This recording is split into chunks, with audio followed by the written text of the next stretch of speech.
Assalamualaikum warahmatullahi wabarakatuh. Sahabat Islami yang dirahmati Allah. Tahukah kalian, pada tahun 2021 silam, pasukan militer Israel menyerbu kawasan makam Nabi Yusuf alaihi salam di kawasan kota Nablus, Palestina. Akibatnya, sejumlah warga Palestina mengalami luka tembak. Selain itu, sejumlah warga lokal melaporkan kepada kantor berita Palestina, sedangkan pasukan Israel mengawal konvoi bus yang penuh dengan ratusan pemukim Yahudi yang fanatik ke area pemakaman tersebut. Lantas, mengapa tentara Israel nekat ingin mendatangi dan membongkar makam Nabi Yusuf alaihi salam? Nabi Yusuf adalah putra Nabi Yakub alaihi salam yang menjadi bendahara kerajaan Mesir di bawah kekuasaan Raja Fir'aun. Nabi Yusuf mendapatkan nubuah kenabian saat berada di Mesir. Setelah melampaui berbagai hambatan dan rintangan yang harus dijalaninya, sebelum meninggal, Nabi Yusuf berpesan kepada Bani Israel jika kelak mereka akan pulang ke wilayahnya agar membawa jenazahnya. Setelah Nabi Yusuf meninggal, kaum Israel membawa jenazah Nabi Yusuf tersebut. Namun, karena berbagai hambatan, maka peti mati Nabi Yusuf dimakamkan di tengah Sungai Nil. Pada era Nabi Musa, mereka berusaha mencari jejak tempat dimakamkannya peti mati Nabi Yusuf. Namun, mengalami kesulitan. Hingga ada seorang perempuan tua yang mengaku mengetahui letak peti mati jenazah Nabi Yusuf alaihi salam dimakamkan. Perempuan itu bersedia menunjukkan tempatnya. Hanya saja Nabi Musa harus memenuhi syarat yang diajukannya. Mendengarkan syarat yang diajukan perempuan tua itu, Nabi Musa sempat marah karena perempuan tua itu mengatakan ingin berada di sampingnya kelak di surga nanti.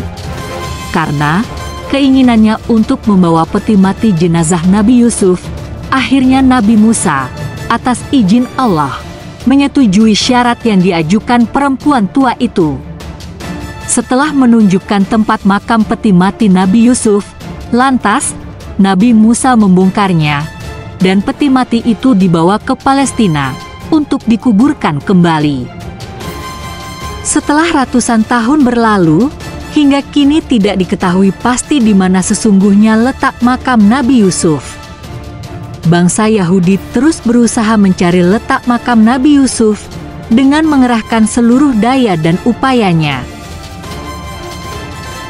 Di sebuah wilayah bernama Nablus, ada sebuah makam bernama Yusuf V. Hanya saja, makam itu pun belum bisa dipastikan adalah makam Nabi Yusuf.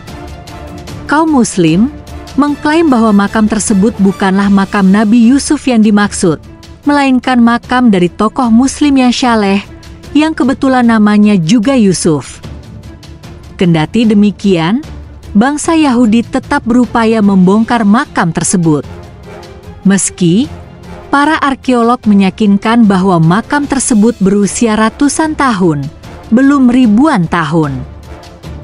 Pendapat para arkeolog itu menguatkan klaim kaum Muslim yang meyakini bahwa makam tersebut adalah makam tokoh Muslim yang bernama Yusuf yang saleh. Saat membongkar makam tersebut, kaum Yahudi menemui banyak hambatan, diantaranya banyak ular aneh yang keluar dari kuburan tersebut.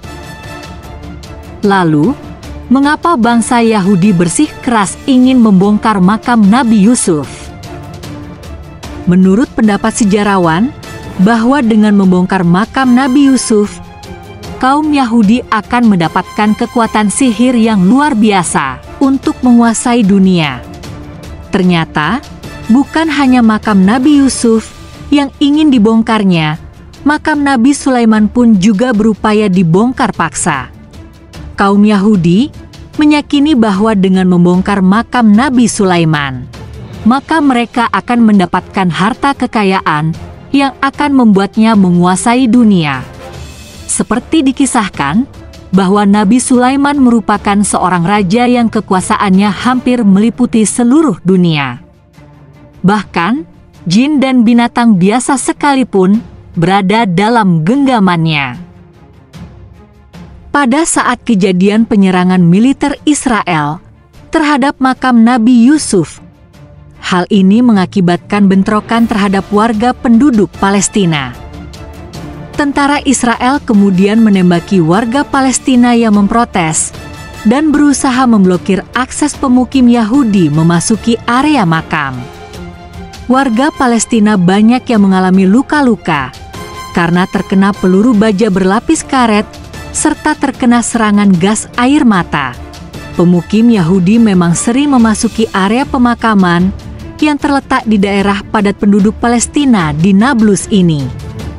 Akibatnya, aksi itu memicu kekacauan dan bentrokan dengan warga Palestina di sana. Makam ini sendiri sebenarnya diperdebatkan antara warga Palestina dan warga Yahudi. Warga Palestina meyakini makam tersebut bukanlah makam Nabi Yusuf alaihi salam, melainkan makam Yusuf yang lain, yakni Syekh Yusuf Duikat, seorang ulama Palestina. Tetapi pemukim Israel yakin di makam itulah dimakamkan Nabi Yusuf, putra Nabi Yakub yang mereka akui juga sebagai penganut agama Yahudi. Yang jelas, setelah Israel merebut tepi barat pada tahun 1967, umat Islam dilarang beribadah di makam tersebut. Kemudian, area tersebut secara bertahap diubah menjadi ruang ibadah agama Yahudi. Gesekan antar agama, dan konflik dari klaim Yahudi dan Muslim yang memperebutkan makam ini pun sering terjadi.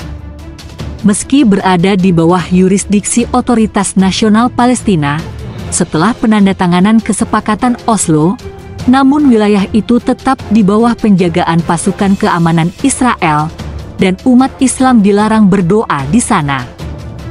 Pada awal Intifadah Al-Aqsa tahun 2000, tepat setelah diserahkan kepada PNA, area makam ini mengalami kerusakan akibat kerusuhan. Kemudian, setelah pendudukan kembali Nablus selama operasi perisai pertahanan Israel pada tahun 2002, kelompok-kelompok Yahudi sering mendatangi kembali area makam ini. Antara 2009 dan 2010, bangunan makam kembali dipugar dengan dibangunnya kubah baru, hingga kunjungan warga Yahudi kembali berlanjut.